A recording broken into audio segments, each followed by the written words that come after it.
Өткен жуманын этегинде Кыргызстандын чекесине жайгашкан Чоң Алай районуна чогулуп барып эл менен жолугушуп келдик да. Сиз баргансызбы, барбаган жок белеңиз билбейт экем.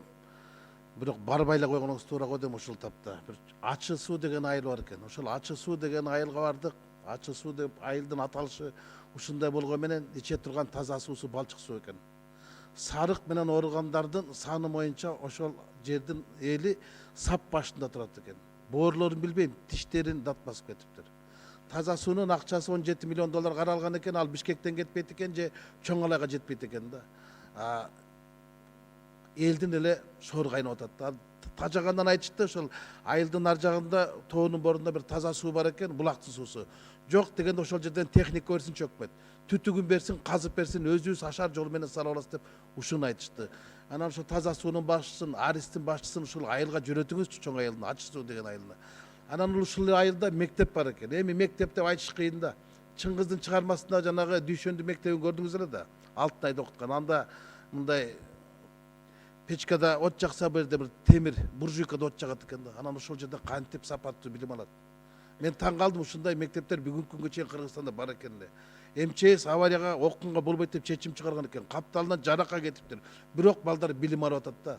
Билим берүү министрин ошол айылга жөнөтүңүзчү, бир күн жок дегенде сабак берип келсин.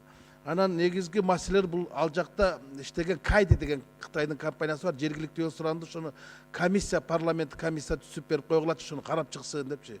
Өздөрү бир жылда 70 миллион сом гана жергиликтүүгө соц пакет берет экен. А бир күндө 70 миллион сомдон ашык пайда табат экен да. Буну кандай карасак болот? Анан мен таң калганым, булардын лицензиясын узарткан момент 2010 жылдын 7 апрель экен. 2010 жылдын 7 апрелде эмне болгонун билебиз да.